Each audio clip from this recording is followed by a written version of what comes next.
Esto es La Entrevista con Raúl Valladares.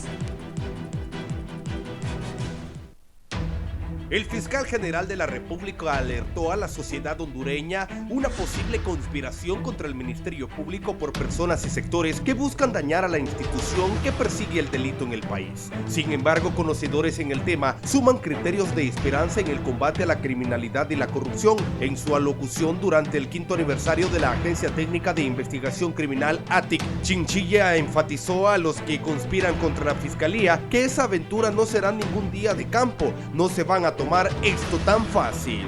No es casualidad lo que hemos hecho. Cada día más en el país los operadores de justicia vamos a estar llamados a responder conflictos de enorme importancia en la vida de los hondureños. Es así como vamos a encontrar a quienes descarada, abierta y burtamente atacarán al Ministerio Público y a la ATIC, y a aquellos que bajo la apariencia de buenas intenciones van a esconder los más perversos y aviesos fines. Como titular de la Fiscalía pidió a su equipo de trabajo no sentirse en abandono o cuestionados por su labor.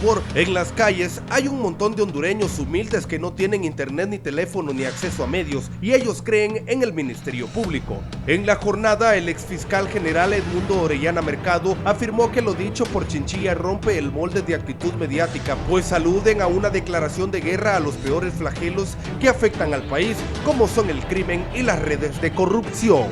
Orellana indicó que escuchamos hablar con mucha contundencia y seguridad, pero sobre todo, el fiscal general dejó claro que está dispuesto a enfrentar a cualquier arremetida contra el Ministerio Público. Para la exrectora de la Universidad Nacional Autónoma de Honduras, Julieta Castellanos, el titular de la Fiscalía General logró desentrañar todo obstáculo y riesgo existente por luchar de frente a ese flagelo.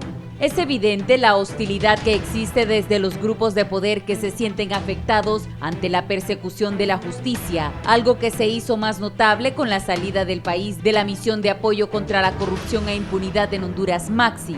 Existe un descontento evidente en algunos sectores que de forma directa expresaron su rechazo y otros que lo han hecho desde el anonimato. También tenemos otros órganos que no han estado en sintonía e incumplen su tarea de acompañar a la Fiscalía, por lo que no se puede desconocer que se ha debilitado el accionar judicial, señaló. Para Lester Ramírez, director de investigaciones de la Asociación para una Sociedad Más Justa, el Ministerio Público debe seguir produciendo resultados en los próximos 6 meses. Puntualizó que los sectores que quieran obstaculizar el accionar de la Fiscalía, como el del fiscal general, harán todo lo posible por distraer la atención de la opinión pública.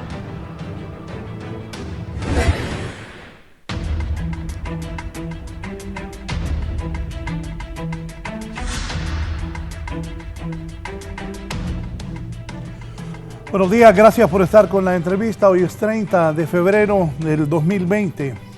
Tengo una distinguida invitada, una persona que, 30 de enero. En su gestión en la Universidad Nacional yo siempre estuve de acuerdo. Creo que lo que ella hizo fue muy bueno para la Universidad Nacional, tanto académica como también el desarrollo físico de la máxima casa de estudios. La doctora la rectora Julieta Castellanos, de verdad que es una persona a quien yo considero una buena hondureña que trató de mejorar la máxima casa de estudios del país, y ojalá pues eso que hizo ella lo sigan ahí en la Universidad Nacional. Ella ahora es la directora del Instituto Universitario de Democracia, Paz y Seguridad. Bienvenida. Gracias, licenciado Valladares, por sus conceptos. Yo la traigo a ella para hablar de estos temas de la Fiscalía, pero teniendo un personaje como ella, hoy le voy a preguntar de todo. Voy a aprovechar que me acompañe esta mañana. Vamos a hablar de todos los temas, de la política, de la seguridad del país, del futuro de Honduras, de la educación, de la salud, porque también ella estuvo al frente con su equipo cuando el Hospital Escuela estaba a cargo de la Universidad Nacional.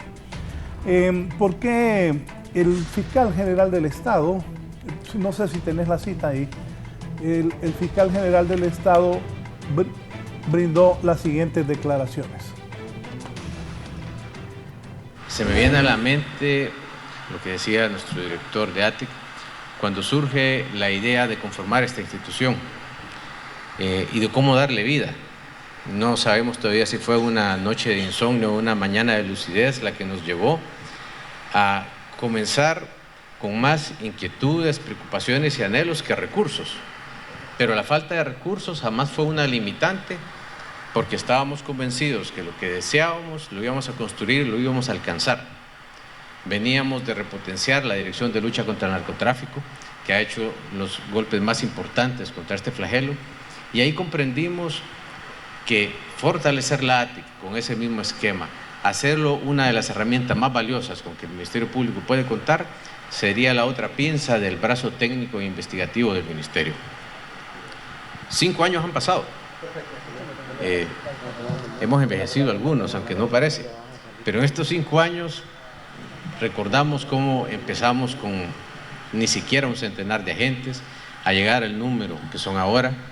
Se han resuelto homicidios y asesinatos importantes en la vida nacional, se han acompañado operaciones de lucha contra el narcotráfico, se ha sido el soporte técnico e investigativo de todas y cada una de las fiscalías y unidades especiales del Ministerio Público que investigan corrupción, y se han hecho logros verdaderamente importantes. Eso no es casualidad. Cada día más en el país los operadores de justicia vamos a estar llamados a resolver conflictos de enorme importancia y significancia en la vida de los hondureños, que desean más seguridad y más oportunidades para alcanzar el desarrollo humano pleno que necesitan. Quisiera ser optimista y decirles que este camino va a ser fácil, pero no lo va a ser. Apenas empieza lo complicado para la ATIC, para la DLCN, para el Ministerio. El Ministerio Público vive un momento histórico importante. Tenemos una demanda enorme de justicia. La sociedad espera mucho de nosotros. Por eso, Dirección General de Fiscalía, Medicina Forense, también tendrán que hacer el mayor de sus esfuerzos y compromisos por conformar un equipo sólido que nos permita llevar ante la justicia y obtener condenas a quienes transgreden la ley.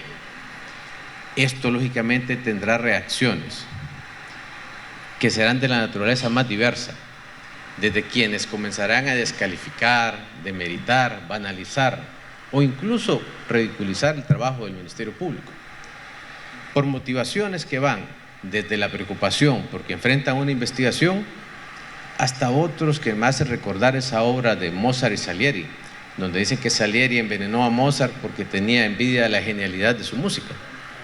Cuidado con la envidia. Caín y Abel es el primer ejemplo donde nos dice que es peligrosa. Pero no se va a detener ahí. Esos ataques al Ministerio Público van a llegar incluso a agresiones que cada vez van a ser más organizadas y sistemáticas, porque hay un hilo conductor que une a diferentes sectores de la sociedad, a grupos económicos y fuerzas políticas, y es la preocupación de enfrentar una investigación criminal. Y eso es un motor fuerte. Y entonces vamos a encontrar a quienes descarada, abierta y burdamente van a atacar al Ministerio Público y a la ATIC, y aquellos que bajo la apariencia de buenas intenciones van a esconder los más perversos y aviesos fines. ¿Qué podemos hacer frente a ello? Le puedo decir a todos los miembros de ATIC, a los fiscales, a los detectives de DLCN, a toda la familia del Ministerio Público, que por momentos va a parecer que estamos solos. Por momentos no vamos a escuchar muchas voces que nos acuerpen, y van a ser momentos más frecuentes de lo que uno quisiese. Pero déjenme decirles que en los campos y en los caminos de Honduras, en las calles de nuestras ciudades, hay un montón de hondureños humildes que no tienen internet, que no tienen teléfono, que no tienen acceso a medios, y ellos creen en el Ministerio Público, en una institución noble que está volviendo a sus orígenes y que los está representando y defendiendo como dice la Constitución y la ley.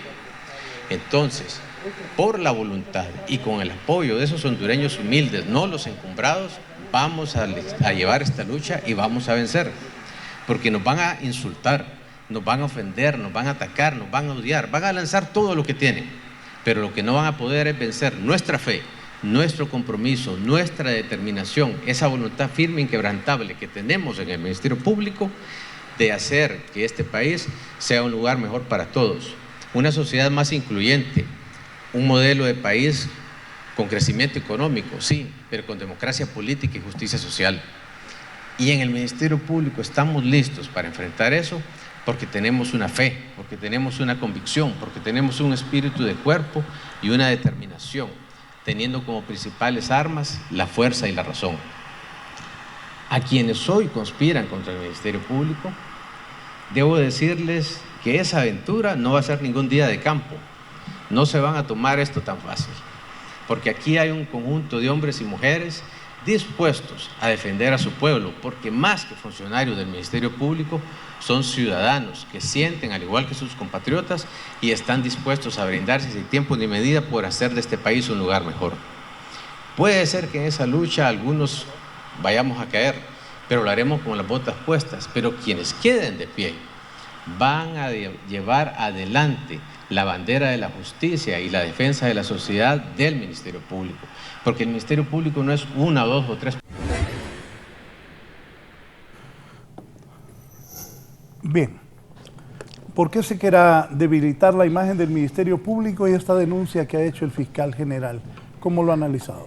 Bueno, escuchando de nuevo la entrevista, el discurso del señor fiscal general, uno puede diferenciar el Ministerio Público de hoy y su posición institucional y los ataques que en el pasado ya tuvo el Ministerio Público.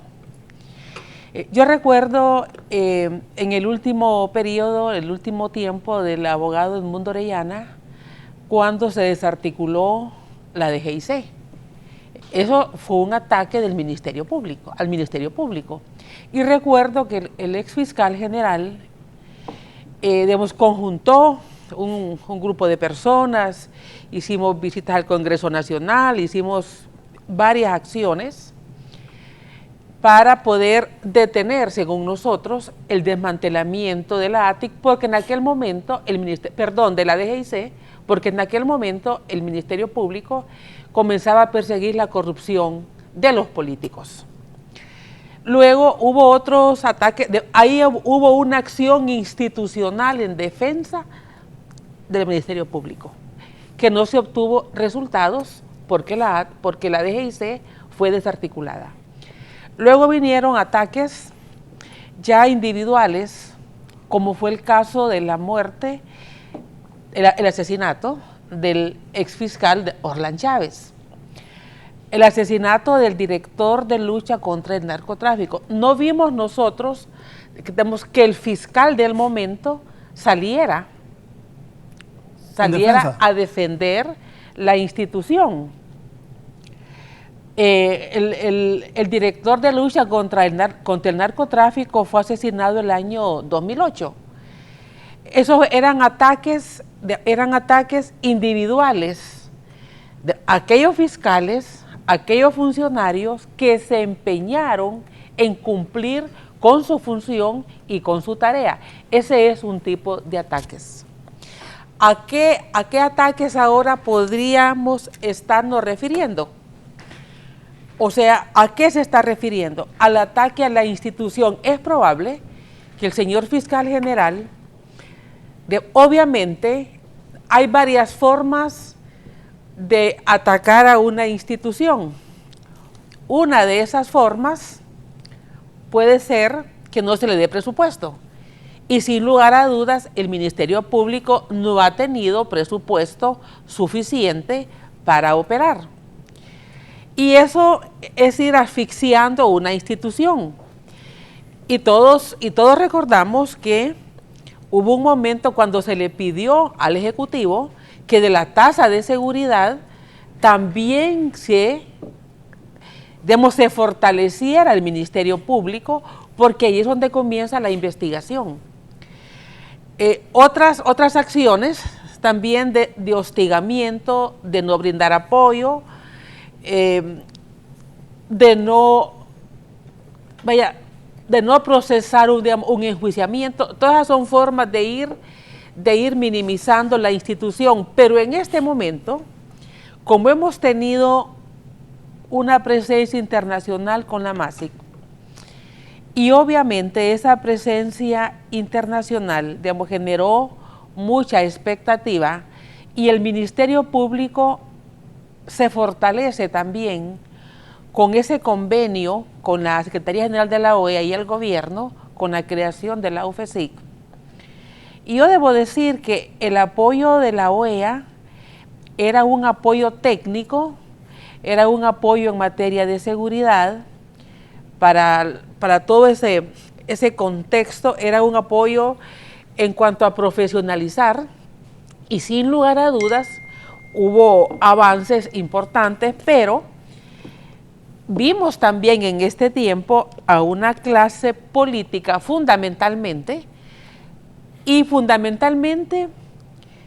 aunque no exclusivamente del Partido Nacional, porque al tener el Partido Nacional 61 votos en el Congreso Nacional, nada pasa sin ellos y todo pasa por ellos.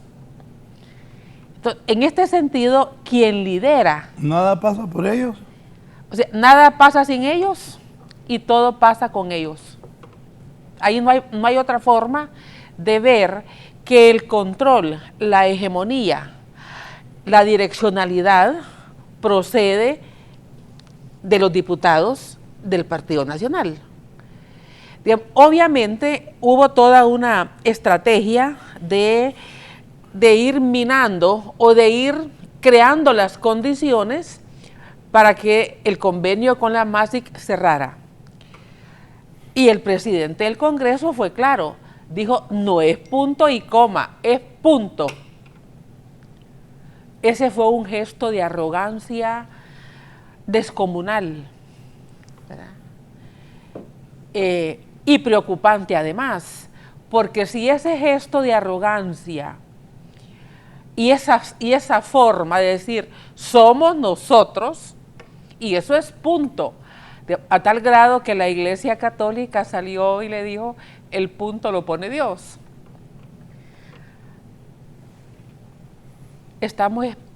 Vamos a esperar que el punto no lo pongan los políticos en este país. ¿Se va a lograr eso?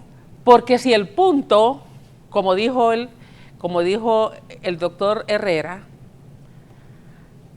de Oliva Herrera, si el punto lo pone, como lo dijo él, y lo puso en este momento, puede ser un punto suspensivo.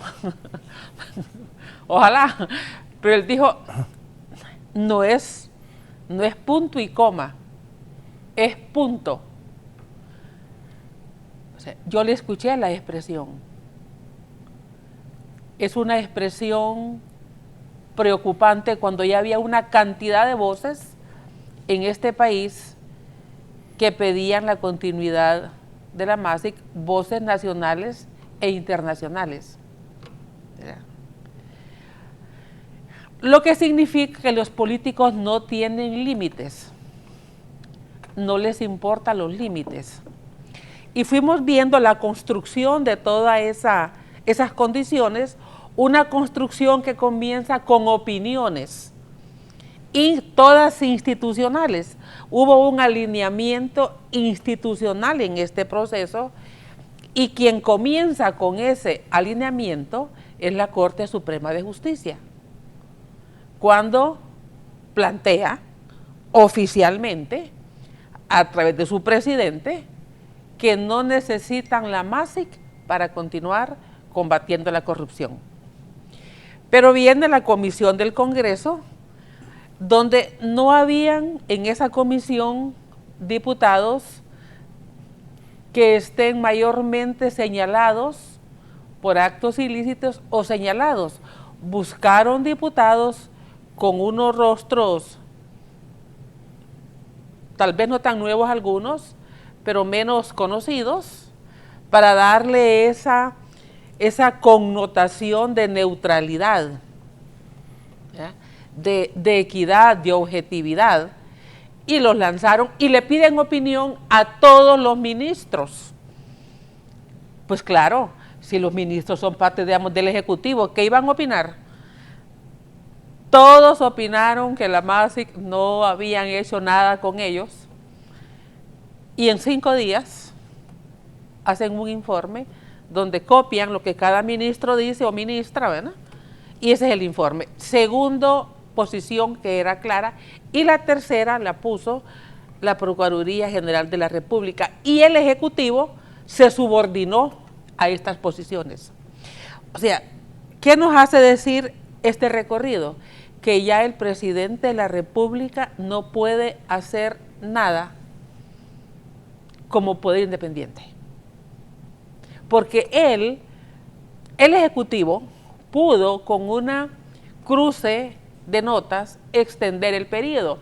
Pero eso ya, yo ahora conociendo los detalles de todo este proceso, lo que sabemos es que el Ejecutivo reunió a la cooperación el viernes,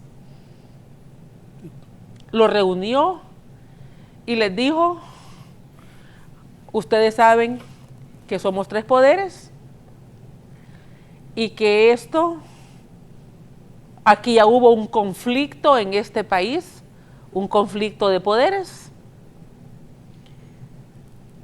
y los otros 2 poderes no he tenido opinión favorable. Pero ya habíamos tenido otras condiciones donde el Ejecutivo vetaba lo del Congreso. El último veto fue el 2018.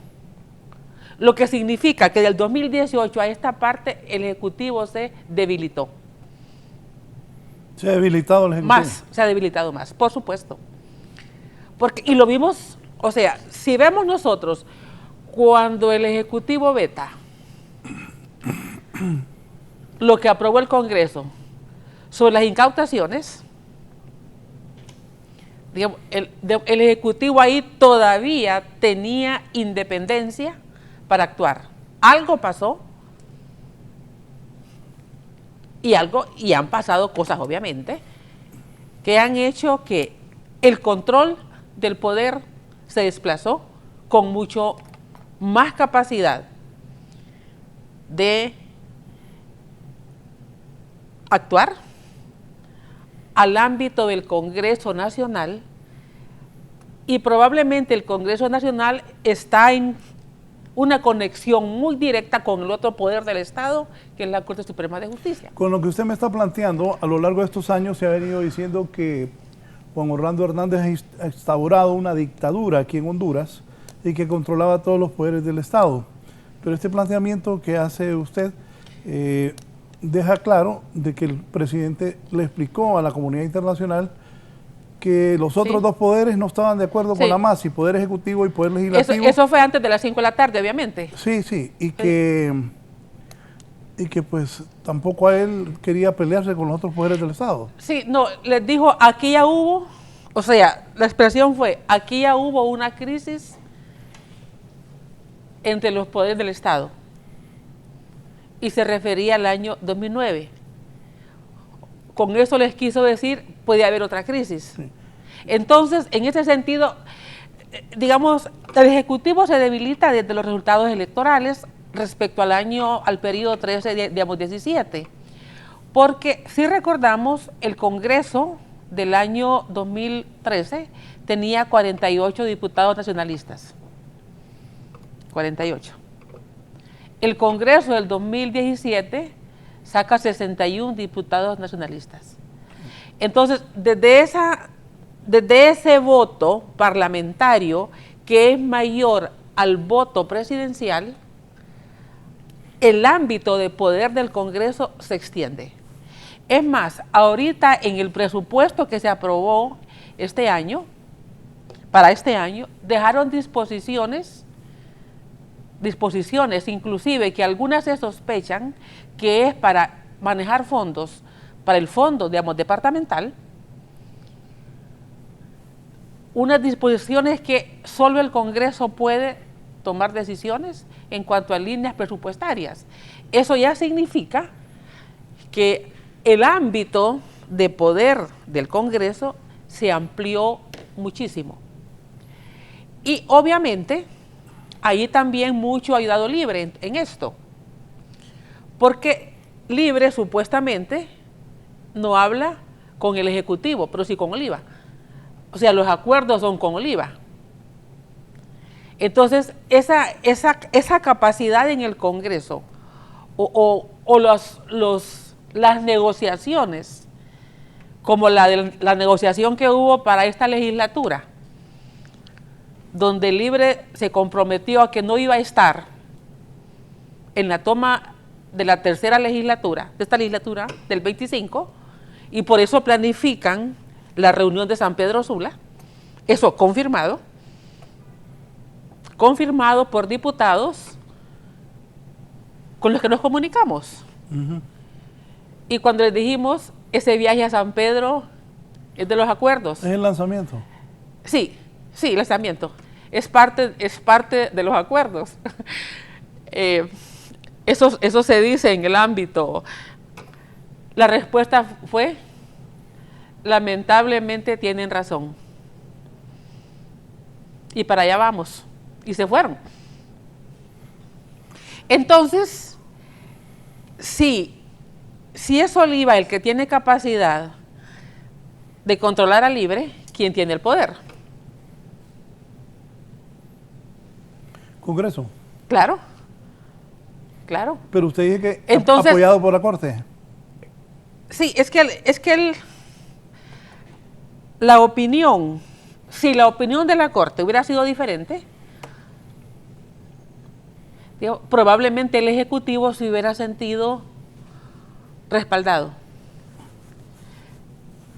Por eso es que concluimos que el vaso comunicante, Congreso-Corte... Entonces, eso se rompió de que decían que Juan Orlando controlaba los poderes del Estado. Yo no podría llegar a esa conclusión en todos los temas. Yo no podría decirlo, pero en este tema de la MASIC, los vasos comunicantes que vimos expresados abiertamente y públicamente fue Corte Suprema, Congreso Nacional y Procuraduría General de la República con doña Estela Cardona,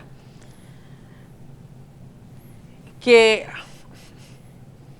el último día mandó su firma, ya para dar el empujón final. Entonces, en ese sentido, en este tema al menos, el presidente reúne la cooperación el viernes y prácticamente le dice, no va a haber convenio. En el mundo diplomático hay forma de decir las cosas. Y les dijo, aquí ya hubo un conflicto de poderes. El país tuvo una crisis. Entonces, cuando nosotros nos cuentan esas circunstancias y vemos que en el fondo está el combate a la corrupción, pero viene el fiscal general y asume una posición institucional. Porque el siguiente paso fue que salía Tomás Zambrano diciendo, UFESIC no existe. Como para remachar, UFESIC no existe. Pues sin lugar a dudas, cualquier acción que UFESIC hiciera, los imputados iban a la Corte a decir, UFESIC no existe. Y la Corte los hubieran parado.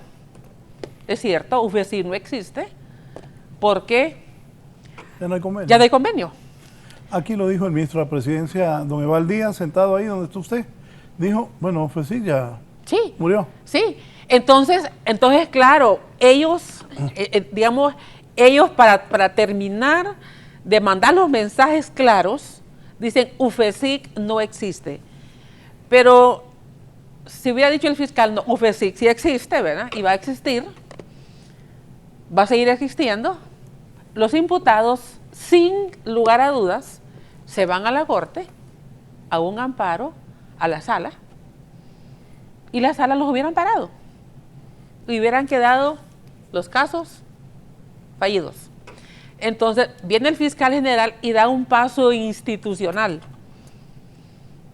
Y dice, vamos a crear, con todo lo que ya hemos recibido apoyo, vamos a crear una unidad que tenga las mismas funciones, que lo dirija la misma persona y con los mismos fiscales. Pero antes de eso, determinan que la MASI no sigue, pero entonces es la Fiscalía ahora la que debe asumir todo lo que la MASI hacía. Pero el fiscal dice que están conspirando y forma esta UFERCO, enfrente el fiscal Luis Santos, pero también el fiscal Luis Santos dice que UFERCO está débil. El fiscal dice públicamente que está haciendo, que hay sectores que conspiran contra la Fiscalía, y el nuevo nombrado en UFERCO, que estaba en UFESIC, Luis Santos, dice que siente que no tiene la fuerza la UFERCO que necesita. ¿Cómo debe hacer ahora el Ministerio Público? ¿Cómo va a combatir el fiscal? ¿De dónde puede venir esa campaña en contra de la Fiscalía General de la República y del fiscal? ¿Qué piensa? Yo creo que las conspiraciones contra el Ministerio Público han estado también antes de este periodo, pero de baja intensidad. La conspiración de alta intensidad viene ahora y puede venir desde intenciones de destituir al fiscal general, que ya lo dijimos en el mes de octubre. Sí. Ya lo dijimos. Porque se percibía en aquel momento en los diputados su molestia, porque ellos quieren un fiscal como los 4 del ínterin. Digamos, un fiscal como Roy Medina, un fiscal como Navarro, un fiscal como Rubí o un fiscal como Rosa Bautista. ¿Quién se acuerda de ellos? Nadie. Están muy tranquilos, jubilados. Se fueron a cargos al servicio exterior, algunos de ellos, Rosa fundamentalmente. Entonces, ¿qué hicieron? En esos años se fortaleció el crimen, cuando ellos eran fiscales. Mire, es que este país, yo creo que es a propósito, o los historiadores o los sociólogos no hacemos lo que tenemos que hacer, pero mire. Solo con esos 4 fiscales, más bien se fortaleció el crimen. Claro, porque no actuaron. Mire, no necesariamente hay que ser delincuente o hay que ser corrupto, con solamente ver para otro lado, bueno, ya el que permite ya es corrupto, no cumple con su deber. Esos fiscales deberían de ser llamados porque no cumplieron con su deber. Y solo le quiero poner un ejemplo. En el año 2001, en el tiempo del presidente Carlos Flores, yo recuerdo que el ministro de Seguridad, don Gautama Fonseca, anduvo desarticulando o destruyendo pistas de aterrizaje clandestinos para droga. Yo recuerdo que entrevistamos a Gautama Fonseca para una investigación que estábamos haciendo y nos dijo estaban a punto de desclasificar el país por tráfico de drogas. Si eso se hizo en el 2001, significa que ya el país era una zona activa de tránsito. Hoy conocemos de dichos, que no lo voy a repetir porque no me constan, no me lo ha dicho fuente oficial, pero significa que la clase política y el crimen se conjuntaron. ¿Se juntaron? Sí, se juntaron. Y en ese sentido, la Fiscalía debía actuar. Y el Tribunal de Cuentas debía actuar. Debía actuar porque cuando uno es empleado público, sus bienes tiene que irlos a reportar y estar actualizando esa información. Pero cuando hoy vemos que hay funcionarios o exfuncionarios que les han incautado 165 bienes, que lavaron 5.000 millones o 3.000 millones, ahí falló todo el sistema. Y no falló porque no tienen capacidad, falló porque fueron cómplices. Ya fuera por miedo, porque el Estado no los apoyó. Probablemente la muerte del fiscal Orlan Chávez fue porque se comprometió más allá de lo que estaba comprometida la institución. La muerte del general, igual. ¿Del general? Del general de la lucha contra el narcotráfico. Aristides. Ajá. Por- González. González. Probablemente la muerte de general González, como la muerte de Landaverde, es porque ellos hacen más de lo que el Ministerio Público estaba dispuesto a hacer. Entonces, los matan porque dicen, este no está estorbando. Porque no salió el fiscal como ha salido este fiscal. A decir, hay conspiración, pero aquí vamos a luchar. No hemos visto otro fiscal que salga así. Porque en este caso el Ministerio Público y el fiscal general ha asumido la posición institucional. Pero los fiscales saben que tienen el apoyo para actuar del fiscal general. Por eso es que la conspiración en este caso, y esa es la diferencia que hay que hacer, el ataque no es a un fiscal especial o particular, es al Ministerio Público y es al fiscal general. Porque con esa postura, el fiscal general lo que les está diciendo es, esta institución va a seguir. Entonces, ¿por dónde puede venir la conspiración? O destituyendo al fiscal general para poner otro, como los 4 que ya estuvieron, y debilitar a las fiscalías. Esta declaración que dice que están conspirando contra él, a los que lo están haciendo, ¿usted cree que van a tratar de mover sus tentáculos para remover de su cargo al fiscal? Sin lugar a dudas. Es que ya hubo 2 intentos anteriormente. Y nosotros lo hemos estado diciendo, y cuando lo hemos dicho es porque hemos conversado con diputados, aún del partido de gobierno, que expresan su inconformidad. Esa es la diferencia.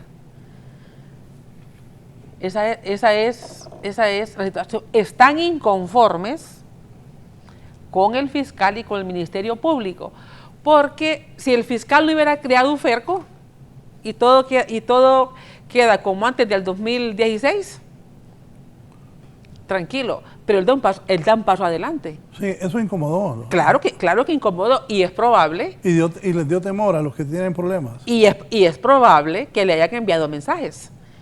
Es probable. Pero, ¿y por qué el abogado Luis Santos dice que siente débil UFERCO? Bueno, esa parte no la hemos abordado. Yo me imagino, y en el mejor sentido de lo que vi toda la entrevista que él dio. Estuve viendo todo el programa. Varias cosas. Sin lugar a dudas, hay un momento de incertidumbre en el Ministerio Público con esa unidad. Él tiene bajo su responsabilidad un equipo. Un equipo. Y este equipo debe hacerle preguntas. ¿Y nosotros qué va a pasar ahora? Nos hemos expuesto, vamos a tener seguridad como la que hemos tenido. Vamos a tener... Mire, yo le voy a decir algo. Una institución como el Ministerio Público o la misma policía debe tener unos parámetros administrativos diferentes al resto de instituciones. Si uno en la universidad hace un trámite de viáticos, uno tiene que decir para dónde va, obviamente, quiénes van, los días que va a estar. Pero uno va a una tarea que no es de riesgo. Uno va a una conferencia, uno va a una gestión administrativa, inaugurar un evento, etc. Pero cuando el Ministerio Público hace una orden de viáticos y dice, para capturar a fulanos, para una captura, en tal ciudad, a nombre de fulano, sutano y mengano, Mire la diferencia.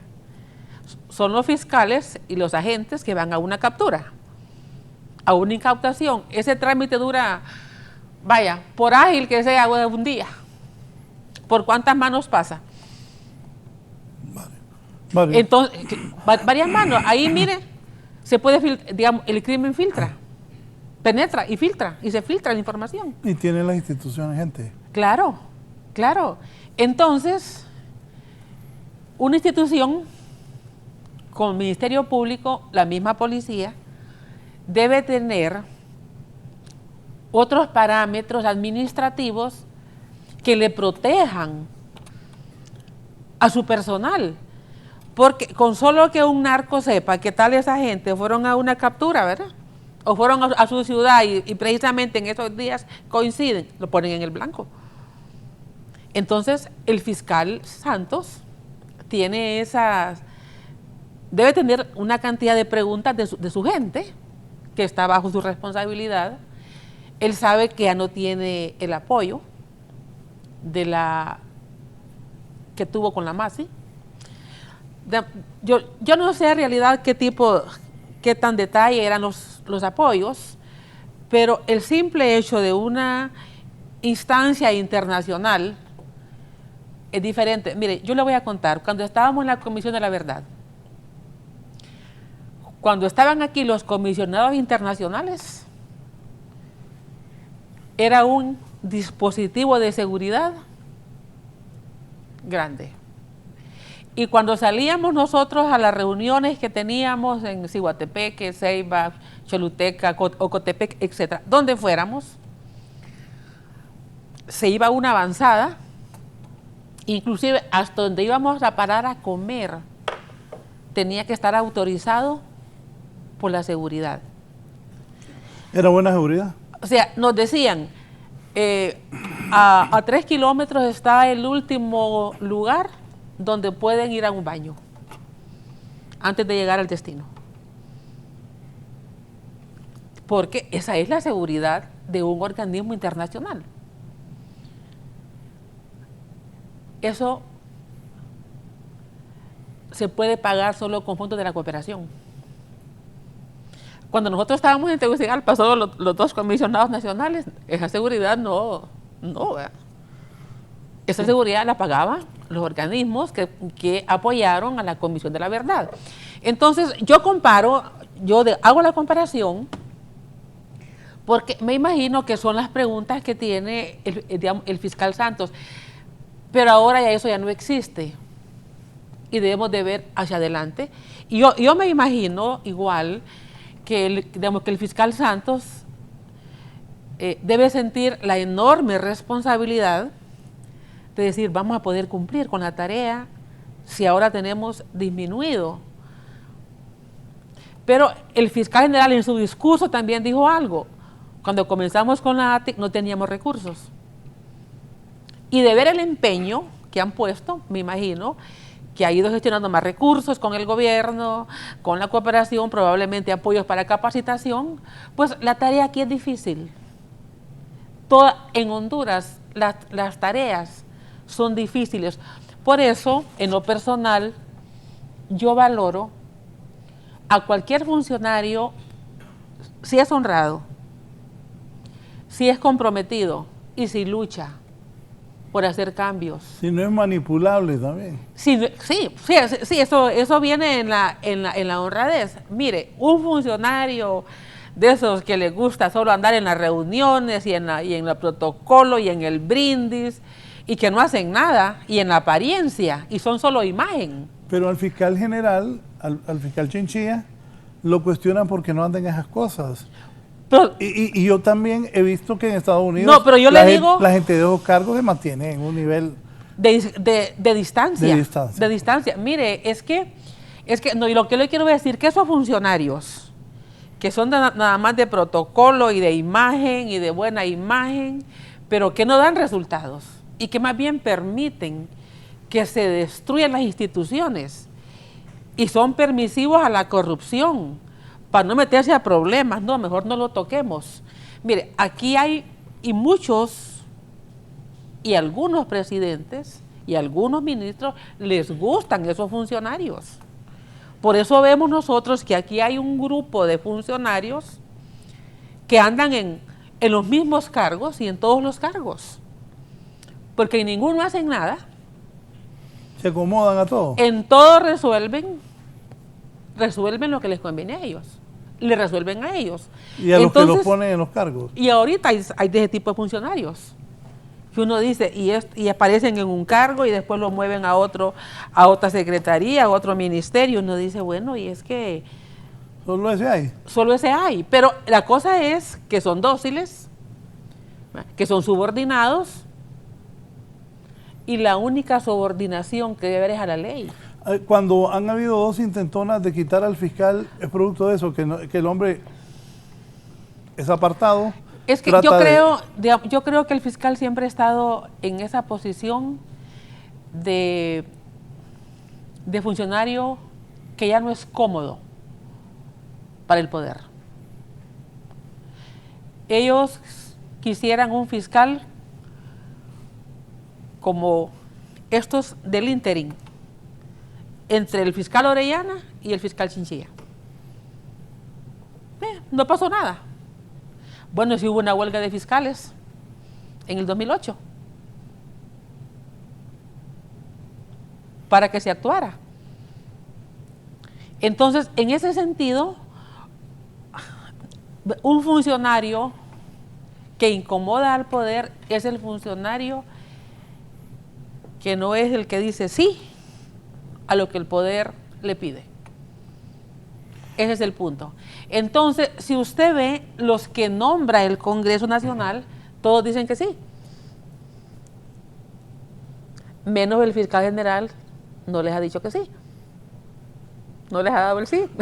Bueno, sí, cuando la reelección algunos no querían. Mire, el Tribunal de Cuentas, la Procuraduría, la Corte Suprema, que no me investiguen, que no lo investiguen. Tienen los funcionarios a su servicio, no al servicio del Estado. Entonces, lo que hemos visto es un país, digamos, una sociedad atrapada, capturada por unos grupos de poder donde también han secuestrado a los partidos políticos. Es el partido para ellos. No es el partido como una intermediación entre el Estado y la sociedad, es el partido para ellos. Para ejercer su poder. Para ejercer su poder, pero además con nuestros recursos. Claro. Porque mire, con lo que tributamos nosotros, con el impuesto a la gasolina, con el impuesto sobre la renta, con todo eso, todos tributamos para tener, mire qué barbaridad. Todos contribuimos económicamente para sostener a un grupo que quiere el Estado para enriquecerse primero de forma ilícita y después para protegerse. Sí, antes de la pausa me dice un televidente, muy buena frase la de la rectora, la de todo pasa y nada pasa. Por favor, que nos las explique bien. Todo pasa y nada pasa. Sí.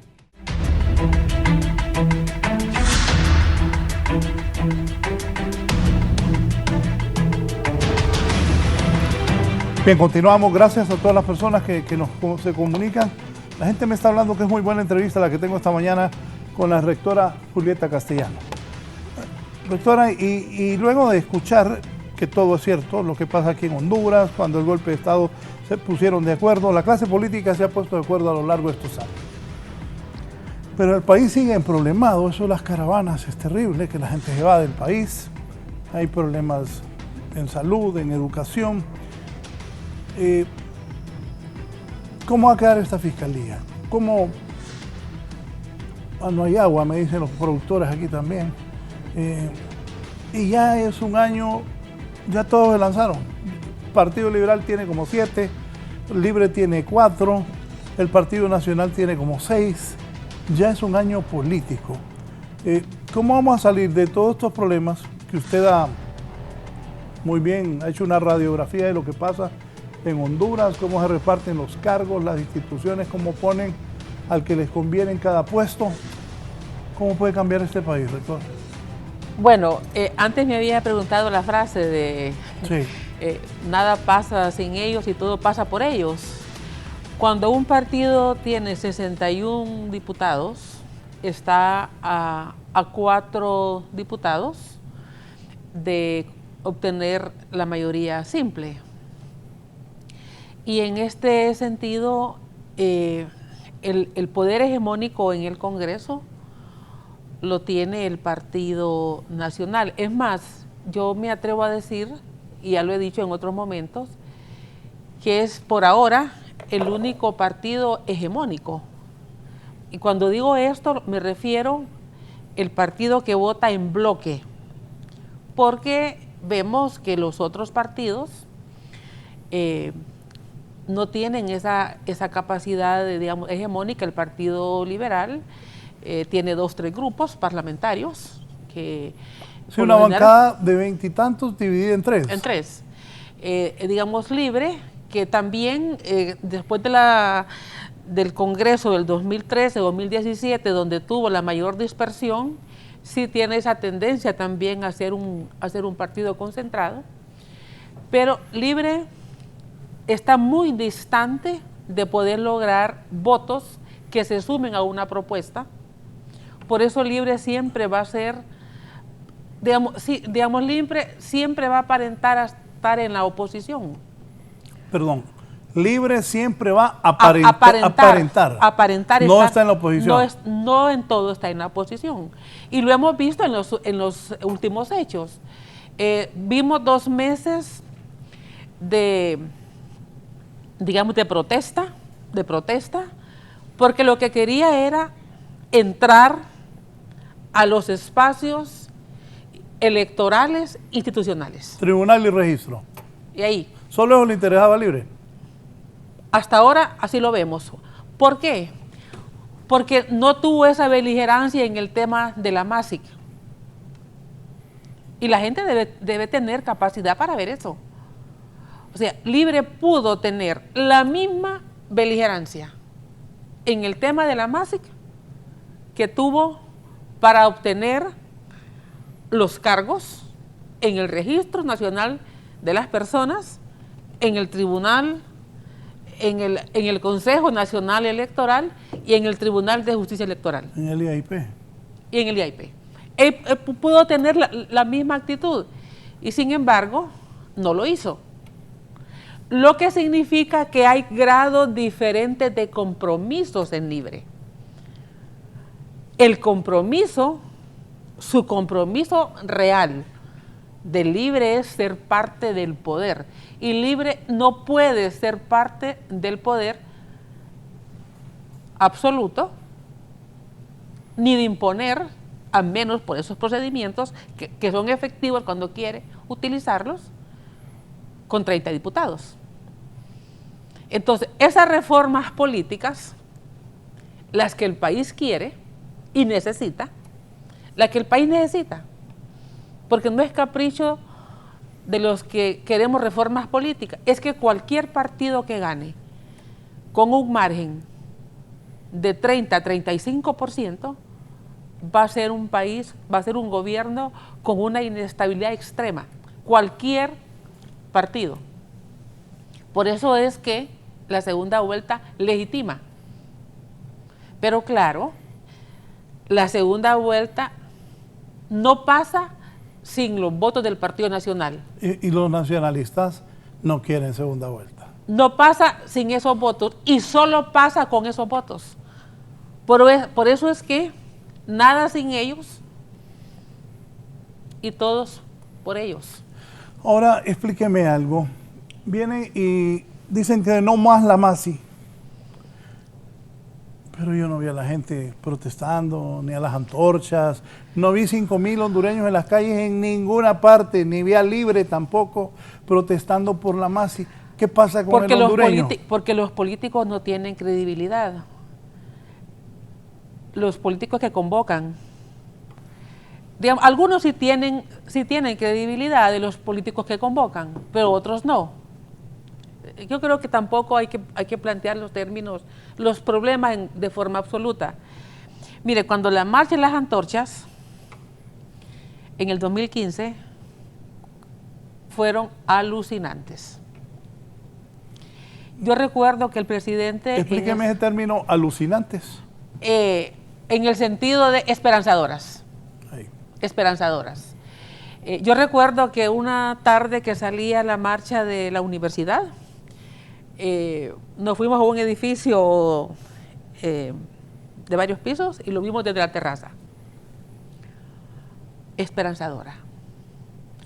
Esas marchas no se hubieran desactivado si no crean la instancia que se creó. Pero hay un momento que las marchas son ciudadanas. O sea, ¿Cuándo las marchas se debilitan? Cuando la primera fila la toman los políticos. Usted recuerda, me imagino yo, las fotografías, los viejos dirigentes obreros, los viejos dirigentes campesinos, ese ostracismo de esos dirigentes que inclusive algunos se mantienen en la dirigencia y ya estando ya fuera de los cargos, etcétera. Y los políticos, el presidente Zelaya y su grupo político. Cuando vimos las fotos, yo estaba fuera del país. bueno, yo vi a Carlos H. Reyes, a Mel Zelaya, a Salvador Narral, a Luis Zelaya, y al inicio no empezaron ellos. No, pero hay un momento ya en mayo del 2015, yo estaba fuera del país y me llegó, vi los periódicos, como uno tiene siempre la manía de estar viendo lo que pasa en el país, abrí los periódicos y miré la primera plana. Ay, dije yo, ya se debilitó este movimiento. Mire, yo solo me acordé de una marcha que hizo el CNA, cuando el pastor Osvaldo Canales la presidía, o estaba en la asamblea, una marcha que concluyó en la universidad. El presidente Zelaya estaba en el poder. Y el presidente Zelaya, el CNA valoraba un enorme mérito, digamos, que el presidente Zelaya y sus ministros fueran a la marcha del CNA. Yo estaba en esa reunión porque estaba, digamos, representando a una organización. Y les dije, cuando alguien está en el poder, no lucha para que la corrupción se combata, no permite la corrupción. Ese es el mejor mensaje que puede dar un presidente. Mire, ¿cuál es el mejor mensaje que puede dar un presidente? Si un ministro está involucrado en corrupción, lo despide. ¿Cuál es el mejor mensaje que puede dar un ministro en su ministerio si descubre un caso de corrupción? Despido y lo denuncia para que investiguen los cuerpos. Mire, y le mando un mensaje a todos, pero que un ministro ande marchando para que se combata la corrupción, o un presidente. Entonces yo les dije eso. Mire, el CNA no pudo volver a hacer otra marcha. Estoy hablando del CNA 2007. Porque los políticos tienen su espacio y la ciudadanía tiene su espacio. Y en el tema de la corrupción es una demanda legítima de los ciudadanos. Pero cuando los políticos copan o se apoderan de un movimiento ciudadano, y cuando la gente sospecha que esos políticos también son responsables de lo que pasa en el país, entonces no cree. Mira ahorita, ya hay varios candidatos. Yo he escuchado a doña Xiomara las dos intervenciones que he tenido en foros. La escuché en 30-30 y la escuché ayer con Chendo. Le dije, voy a ver qué plantea. Dice, la inseguridad en el país. Si cuando Mel gobernó, recibió la inseguridad 32%, los homicidios. que fue el tiempo del presidente Maduro, nosotros ya teníamos el observatorio, y la dejó en 66. Entonces, pero no se refiere a eso, habla de la inseguridad de hoy, pero es un continuum. Los problemas de hoy son un continuum. Entonces, dice, ya no hay, dice, nosotros dejamos la pobreza, en el gobierno de Mel la pobreza, sí, pero recibieron un país con deuda condonada. El problema de los políticos es que no son honrados cuando hablan a medias. Es cierto que hoy la inseguridad es mayor que en aquel momento, pero en el momento que ellos gobernaron... ¿La seguridad o la inseguridad? La inseguridad es mayor. Hoy.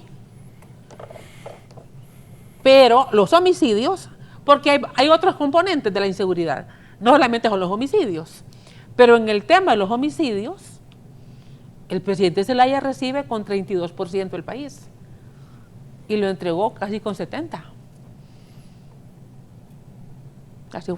Así fue la historia.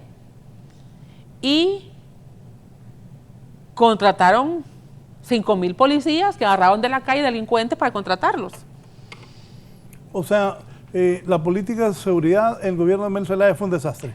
La política de seguridad, no hubo política de seguridad. Hubo un ministerio de seguridad, pero no hubo política de seguridad. Entonces, cuando oímos como que fue una maravilla de país, dice, nosotros, dice doña Xiomara ayer, la pobreza, cuando Mel no había pobreza, dice, ¿verdad? La gente tenía para ir al mercado. Toda la gente no, pero sí, obviamente, hoy hay más problemas, indudablemente. Pero el presidente Maduro, con la ayuda de la Iglesia Católica, de toda la gestión del cardenal, del obispo de Tegucigalpa, Monseñor Monseñor Rodríguez en ese tiempo, la condonación de la deuda. Sí, el país tuvo unas condiciones excepcionales. Vino Petrocaribe y la ayuda, etcétera. Sí. Entonces, hay que ver las cosas en el contexto. Ese es el problema de los políticos. Ahora es, ¿qué vamos a hacer? Igual que vamos a hacer para Oliva y para Asfura y para Ricardo Álvarez. Mire, Ricardo Álvarez primero tiene que explicar lo del trans. No se le puede dar vueltas a página. No se le puede dar vueltas a página. Que nos diga el BID cuántos millones debemos los que vivimos en Tegucigalpa por esas casetas. ¿Cuántos millones debemos? Yo estuve en el BID el año pasado en agosto. Julio, agosto. Uno de ese tiempo. Anduvimos en una gira. Yo les pregunté, porque ellos hablando de la transparencia y todo. Mire, nosotros en Tegucigalpa tenemos un problema. Andábamos de todo Centroamérica, andábamos de del Triángulo Norte. Mire, no sé en los otros países, pero en Honduras hay unos kilómetros de calle, ¿verdad? Y unas casetas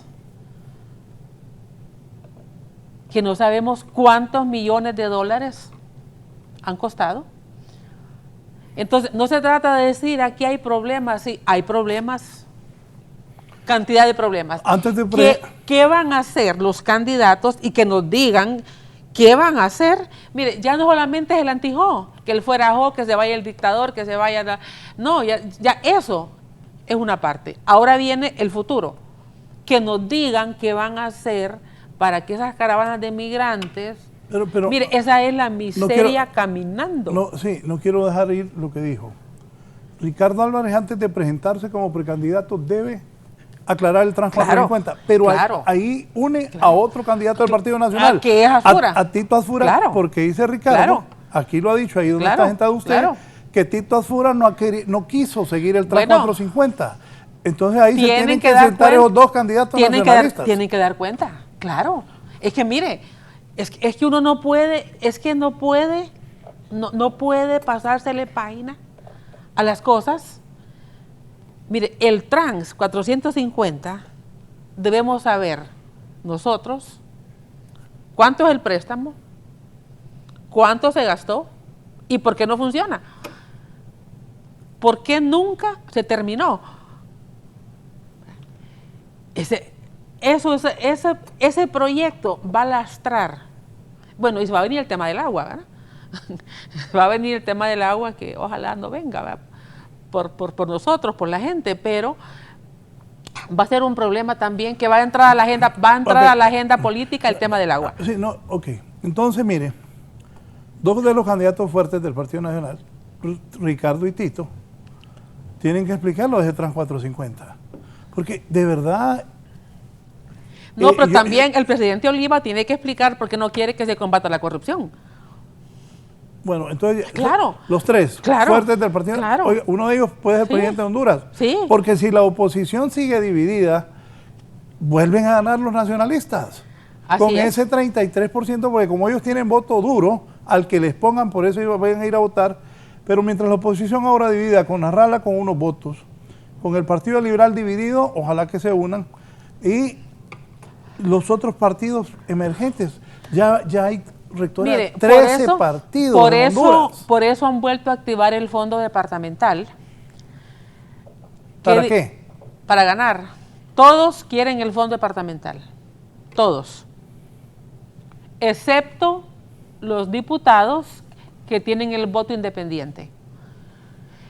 Hay diputados en el Congreso Nacional, básicamente los partidos de oposición, que no gastan en campaña más que su voz. Más que su voz. Cuando me refiero a su voz, me refiero a sus entrevistas, su desempeño parlamentario, etcétera. Pero yo me atrevería a decir que más de 100 diputados, más de 100, necesitan el fondo departamental. Aquí en Tegucigalpa y en el resto del país. ¿Para salir de nuevo? Para salir de nuevo. Porque sin ese fondo departamental no salen. Porque ellos también han quedado atrapados entre unos electores que aprendieron a sacarle provecho a la política. Y algunos pueden ser honrados. No digo que todos gastan mal el fondo, yo no quiero decir eso, pero hoy están atrapados en que para seguir en la política tienen que ir a su municipio o a su departamento con $500,000, con 200,000.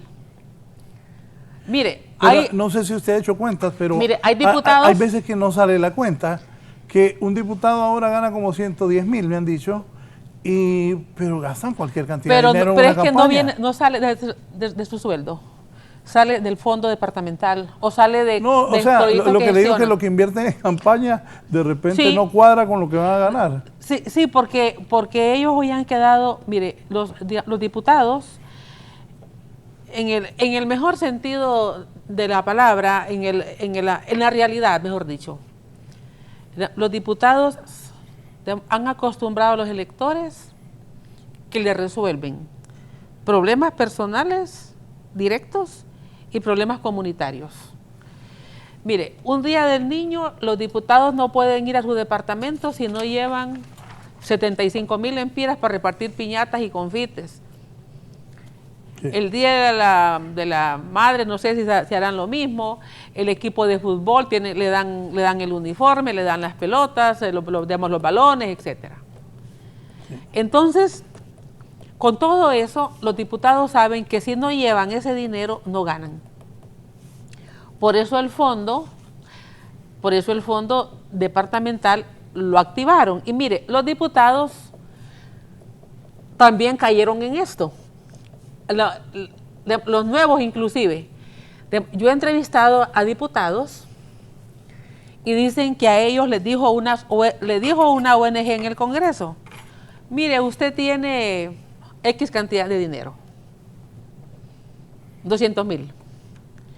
¿Puede gestionar 100,000 ahorita y después del resto. Y nosotros se lo vamos a tramitar. Ah, bueno, 100.000 empiras para la comunidad. Entonces vino el diputado, le hicieron el trámite, la ONG ganó 15%, ¿verdad? Pues hacerle ese trámite. Le entregó 85.000.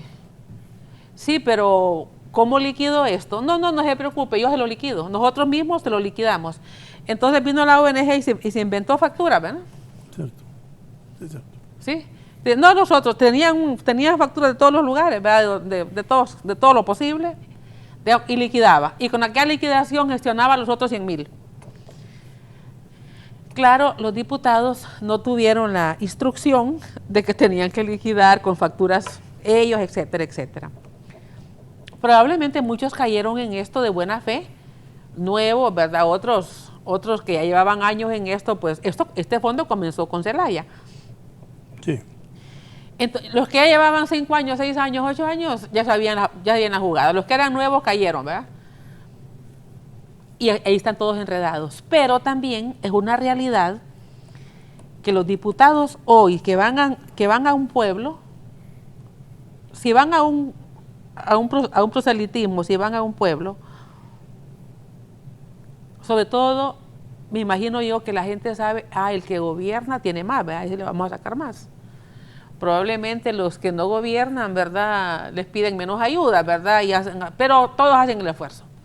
Algunos con su pecunio familiar, personal, etcétera. Pero hay otros que no gastan nada. Los que salen con mi voto, con el voto de otros independientes, ¿verdad? Que votamos por el desempeño. Es correcto. ¿Verdad? Ese diputado no necesita el fondo departamental. Los futbolistas que están ahí, sí, Wilmer Velázquez, Jaime Villegas, Gilberto Yerbo, todos esos no gastan, digamos, un peso. Vanegas, Darío Vanegas y otros más. Otros más que llegarán a 20 o menos. Doña Dori Gutiérrez, Harry Dixon, sí. ¿verdad? Que tienen unos electores que votan por ellos porque su desempeño los satisface. Solo voy a ir a una pausa para venir al cierre. Partido Nacional, Partido Liberal, Libre, Alianza Patriótica, UD, PINU, Democracia Cristiana, Vamos, PAC, FAPER, Nueva Ruta, Salvador de Honduras, Yescas. Bueno, solo ahí ya van 13 partidos. El gran estímulo que he oído es lo que ha dicho el colega Julio Navarro, que le dan una cantidad de dinero. Óigame, sacan 3.000 votos y les dan 8 millones. 8 millones, entonces si no cambian esa ley, van a ser tantos partidos como millonarios quieran surgir. Quiero que me analice un poco y también cuál es el futuro del país.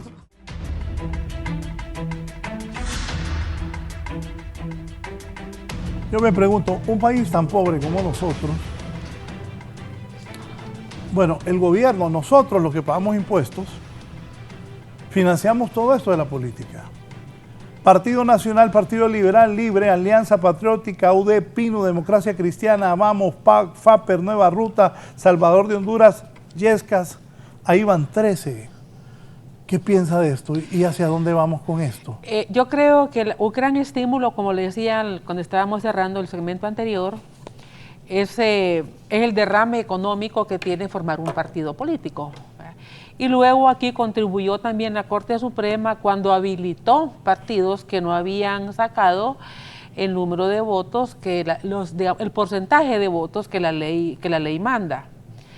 En la medida que estas situaciones perjudica la búsqueda de acuerdos y consensos y la gobernabilidad, probablemente los partidos mayoritarios legislen para regular el partido, porque si bien es cierto, tienen derecho a existir, deben ser también representaciones que cumplan con unos porcentajes básicos, porque si no, cada persona dice yo soy un partido.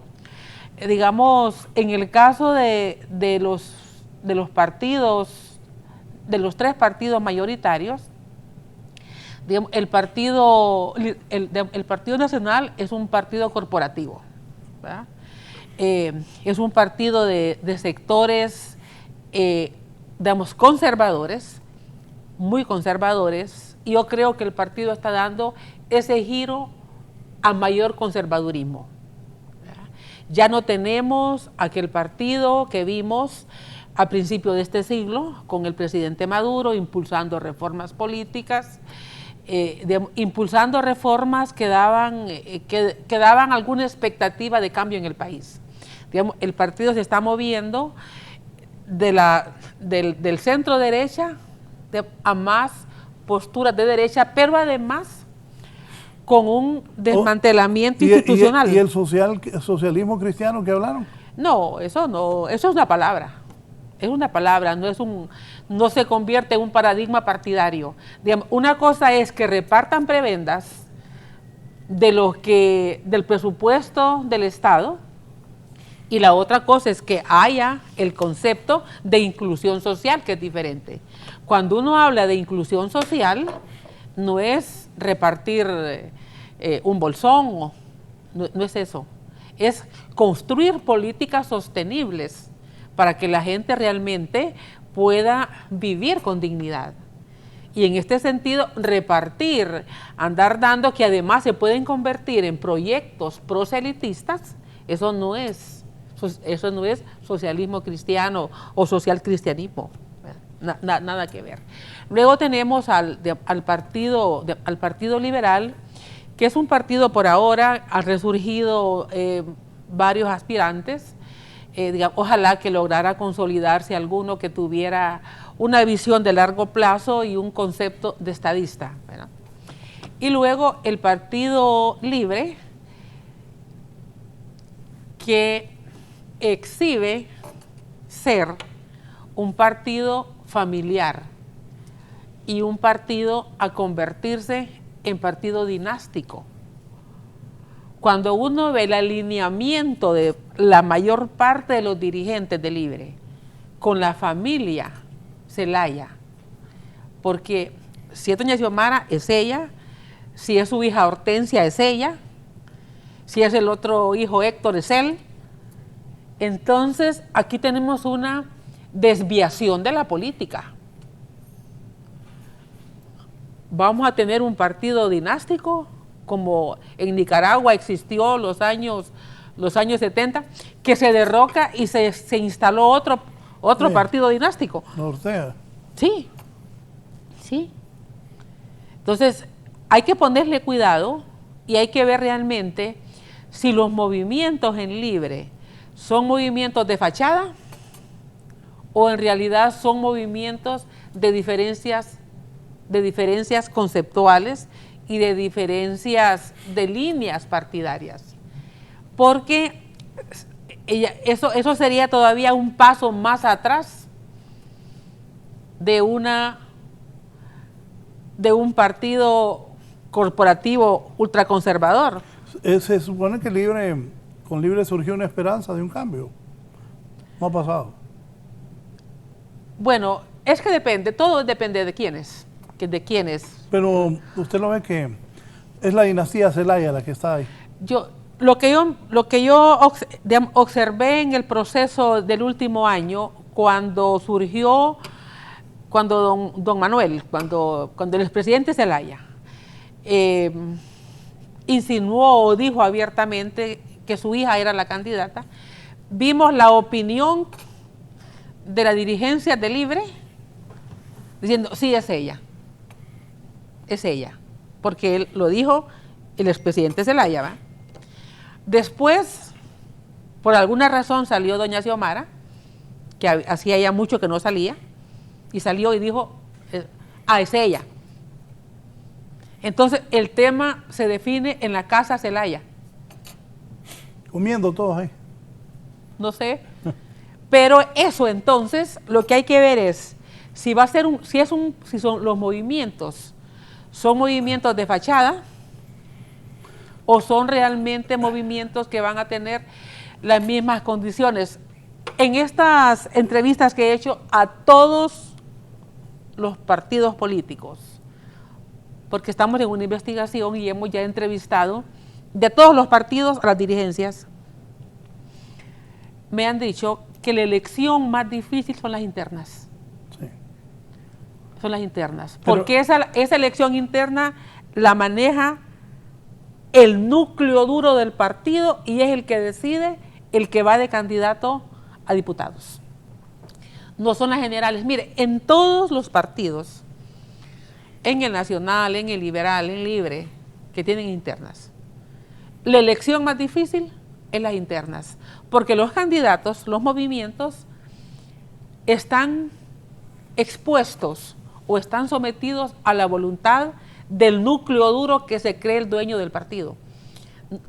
Ahí no interviene el Estado prácticamente en dirimir esos problemas, se dirime en el partido.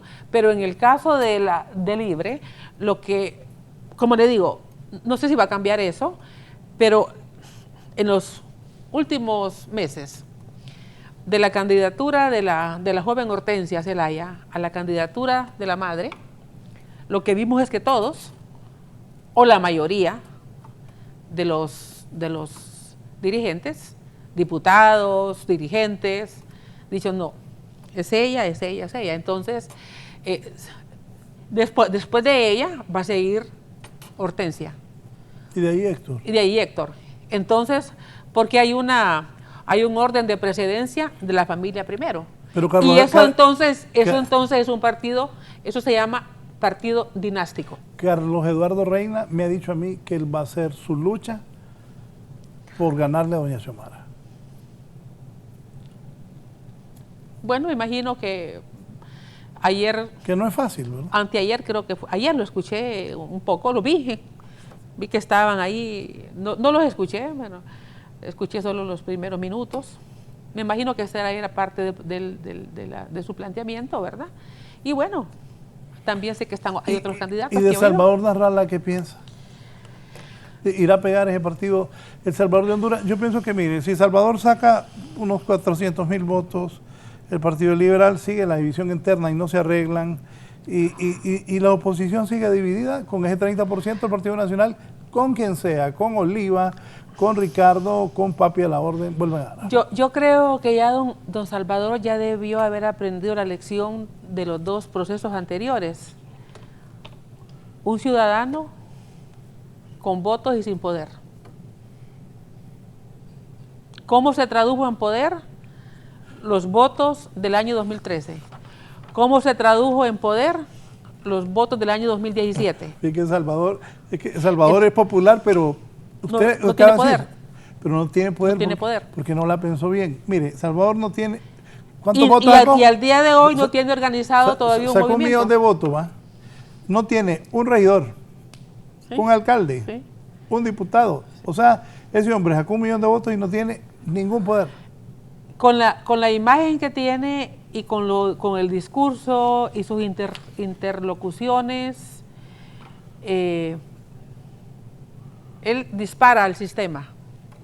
¿Y a la gente le gusta eso? Y a la gente le gusta eso. Y la gente por eso vota. Pero eso no se ha traducido en estructuras sí, que alguien me alegaba, para poder influir. Usted que es estudiosa, alguien me alegaba un día, dice, Narrala, deben enjuiciar y meter presos todos los que fueron al acto de toma de posesión de Juan Orlando. Y entonces al pueblo le gustan esas cosas. Y él sacó 1 millón de votos, pero no sacó ni un regidor. Sí. Entonces ya son 2 elecciones. ¿Y qué futuro tiene El Salvador entonces? Sin estructura es difícil. O sea, él puede ser atraído a un partido, pero para una alianza probablemente otra vez. Mire, en este país, partido que no tiene estructuras departamentales no gana elecciones presidenciales. Partido sin estructuras puede sacar algunos candidatos a diputados del voto independiente. Pero quien mueve el voto departamental es el que gana aquí elecciones. ¿Cuál es el futuro del país? Difícil. Yo la verdad no miro el país saliendo de esta tragedia o de este drama o de esta encrucijada, cualquiera de las palabras vale, ¿verdad? Pero miro una condición de empeoramiento en algunas situaciones. Yo creo que las caravanas han venido a exhibir ese lado oculto que nadie quiere ver, y es la miseria, ¿verdad? La exclusión. Los políticos creen que la exclusión y la pobreza van a superarla distribuyendo prebendas. Eso les hace ganar votos, pero no sacar a la gente de la pobreza. El otro día vi en CNN que estaban haciendo un análisis de Honduras, que ganaba $4, que la gente está muriendo de hambre. Ese era el análisis en CNN, que el país está como en África, como de los más pobres del mundo. Bueno, yo creo que las caravanas han contribuido a que se desentrañen los problemas. Uno ve también que hay sectores, estaba viendo los cafetaleros, se están quejando porque no tienen cortadores de café. Y eso no de ahora. Lo dije el otro día, increíble. Hace mucho tiempo. No quieren cortar café, ¿no? Sí, entonces hay que ver qué pasa, que no se conecta esa oferta de empleo temporal del café con la necesidad de la gente. Probablemente, porque si vienen, y sé que a la zona de Trojes viene gente de Nicaragua a cortar, ¿verdad? Algo pasa en el país que eso no conecta, ¿verdad? Pero obviamente, aún con eso, el país tiene déficits enormes. El tema de salud va a ser insostenible. Nosotros lo mirábamos en el hospital escuela. El tema de salud en este país va a ser insostenible. Mire, solo los enfermos renales, cada enfermo renal le consume semanalmente $185. $185 porque es $65 cada sesión, ¿verdad? Entonces, como $60 cada sesión. Y cada vez hay más enfermos renales. Entonces, el tema de las epidemias, los hospitales colapsados, el sistema privado inaccesible, cada vez más población. Nosotros mirábamos con bastante preocupación. La doctora Paló planteaba el hospital de trauma porque la violencia impacta muchísimo los hospitales, los hechos de tránsito. ¿Y sabe qué es lo trágico? En este país no se quieren cambios. Cuando estaba la ley de tránsito, nosotros hicimos un estudio en el hospital escuela de los lesionados que llegaban al hospital, porque al lesionado no le cubre el seguro, aunque sean carros asegurados, cubre el vehículo y cubre el dueño, pero no a la persona. Entonces nosotros quisimos impulsar y fuimos con el presidente, le llevamos el estudio para que entrara en esa ley. No pasó, porque las aseguradoras no quieren y tampoco los legisladores quieren quedar bien con el que tiene vehículo, ¿verdad? Porque nos decían que el costo del seguro era casi lo mismo que llenar un tanque de gasolina una vez al año, ¿no? Se incluía a terceros, daños a terceros en cuanto a vida humana, no al vehículo.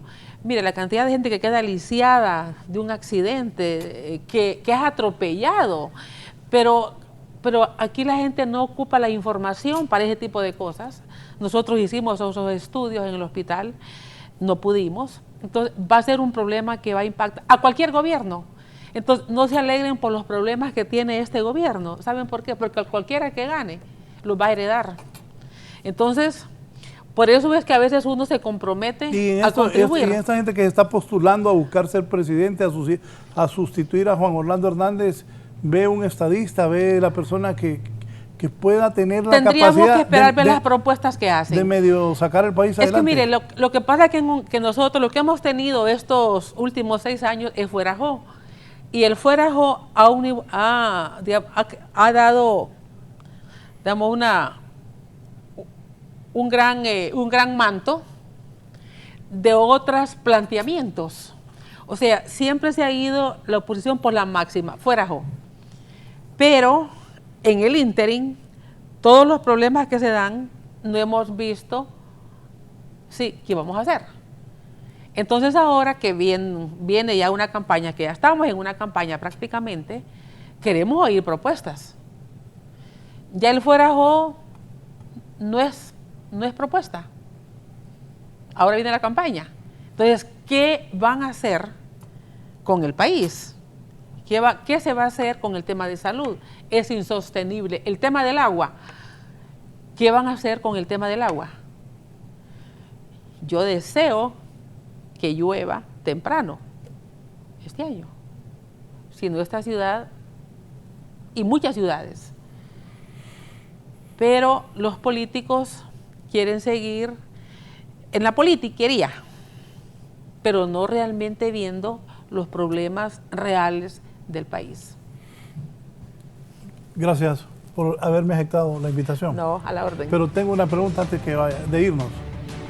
¿Va a aspirar a ser presidenta de Honduras? No. ¿Por qué? No tengo estructuras, no tengo partido, no tengo ninguna posibilidad de ganar, ninguna. Porque en este país quien mueve la política son los políticos tradicionales. Y no hay forma de competir con la política tradicional que le maneja millones en recursos. Me da pesar que alguien como usted me diga que no va a aspirar a la presidencia. Porque soy realista. Pero bueno, puede aparecer una circunstancia. Con mucha gente he hablado, con empresarios, que puede surgir una coalición para buscar una persona idónea que no esté tanto en la política, sino que busque soluciones para la enorme cantidad de problemas que tiene este país. Con mucho respeto y con todo el aprecio para la gente que piensa así, yo creo que desconocen los entretejidos de la política y las formas como los políticos ganan en elecciones en este país. Y con eso es imposible, realmente. Y los acuerdos políticos. Y los acuerdos políticos, sí. Gracias. Bueno. Gracias. Esta mañana con nosotros la rectora, la doctora Julieta Castellanos. Gracias a todos. Pasen buen día. Este programa se repite a las 9:30 de la noche en nuestro canal hermano de televisión. Lo pueden ver hoy, una importante comparecencia como lo de la doctora Julieta Castellanos, que como siempre dice las cosas sin temor, sin querer quedar bien con nadie y diciendo lo que pasa realmente contra. Buenos días.